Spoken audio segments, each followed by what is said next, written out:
I went to Texas A&M Corpus Christi. Summer ball was played in Brazos Valley with the Bombers. So Texas A&M Corpus Christi, I graduated from there in 2019. You know what? Yeah, actually, yes. Like that was my number one goal when I graduated. So 22, I was just a teacher, STEM teacher. Ran K through 6 that year, and then I did K through 5 the following year. Was doing really well, so they put me on the Air Force Academy's football field. I actually got a grant. It's called Air Force Extra Mile Educators. And that was one of the coolest moments of my life because I actually wanted to go play baseball at the Air Force Academy, and I was a few points too short on that ACT score. Things this year actually rapidly escalated because I knew what team was down the road. I knew where I wanted to be, and I just had to make it happen.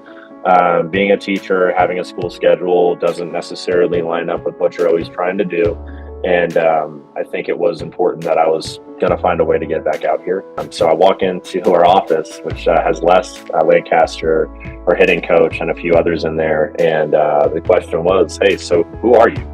And what do you do? And I was like, they've heard about me. They know this guy lives in the area, but who is he? What does he do? And we get to where we get to inter squads and actually getting to playing the games. And hey, I'm a good player. I know how to compete, and I know what I'm worth, and I know how to carry myself out there, and did really well. And I was only able to come out to the field from 12 until 2 every day. So that was during spring training. And so I had my classes in the morning, and I had to make it snappy. I actually did pretty well in spring training. Hey, who is this guy? Why is he coming up in a polo every day?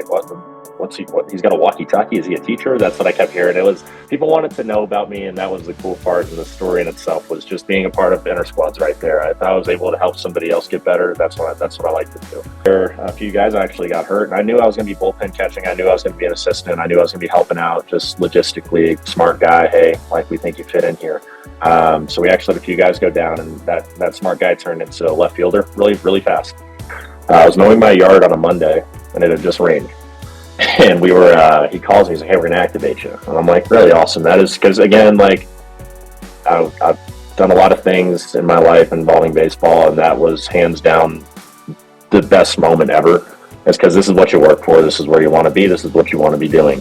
Yeah, that's how I got activated. And then Tuesday after that, playing left field, right field, felt like I'd not skipped a beat, actually. Best I'd actually felt in a long time being out there. And like when I moved up to Colorado, I moved up here for baseball. And when I got away from that for a minute, I really knew where I needed to be. So when I got the call, when I knew what I had done, learning the guys, and I was scared, man. I'll tell you right now, I was terrified. When I walked in there day one, I was like, am I out of my element? I'm very like, hey, it's true until it's really happening. It has to be happening. So I would tell you, the first time I stepped into the box, it was versus NOCO. It was on, I believe, June 5th, 3rd or 5th. And I will tell you right now, I will never forget that forever. Like, it was making his debut for Rocky Mountain Vibe, and the stadium lit up. They knew, like, I had half my school there. I probably made a pitch clock violation, if anything. But I just looked around. I forgot to look down at third base for my sign, and I just took it all in. When people are rooting for you, it's a lot easier. When people want you to win, and that's what my other STEM teacher at the school actually told me, he's like, you're doing really well because they want you to they really want you to do it. So you know these guys believe in you. And I was like, yeah, that's a good point. I was a student teacher in 2nd grade for the first 6-ish weeks of my time in the building. And that was just to get grips, make sure I knew it up, make sure everything was right, make sure, hey, like, this is Classroom Management 101. She's amazing at it. It was 2nd grade, and I told her, actually, I go, hey, so you remember how we had the in-services last week? She's like, yeah. I'm like, I played Texas in front of about 5,000 people. I played Mississippi State in front of a lot of people as well. I've done it. And I go, and that was the most terrifying moment of my life. So it wasn't a bad moment. It was just like, wow, you know what? Like, humbly abode, the world's bigger than baseball sometimes. So about 6 weeks into that year, I took over our STEM class. And that moment on was a blessing in disguise to me. I didn't know exactly how much I was going to do in there. I just thrown in the fire, do it. I have some awesome memories with them. They always tell me I'll tell you this, they always tell me to chase my dreams. They're like, you always tell us to chase our dreams.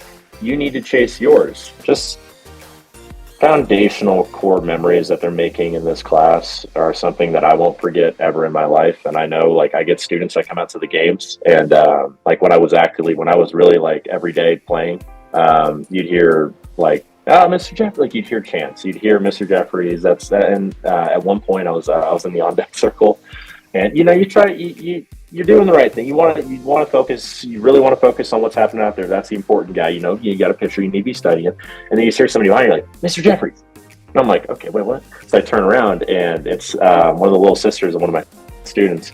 And she goes, "But I love him." And because like the mom was trying to get her to, "Yeah, he's working, like leave him alone for a minute." But she's like, "But I love him." And I turned, and I was like, "Oh, okay." Like, so those things, those are the lasting memories. And as long as I can be a community leader to them, just doing it the right way and just being an inspiration to them is what I'm here for. If you believe in something, follow it. No matter what, put the blinders on, live your best life, do everything 100% and never turn the off switch on. And what I tell them is, what I've told everybody is, just try to create leaders, man. Don't give up is really, really cliche, but it is a testimonial thing that I can live by. Is I have had to go out of my way a few times to get to where I want to be.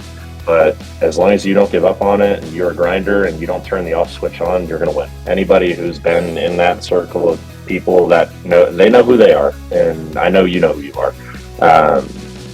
Y'all are the reason that I'm here, and the reason that I'm getting to do this, and the reason that I'm happily doing it. I think that all of you are doing great things in this world, and you are all a part of my world, and I want to help you be a part. I want to help you make your world better.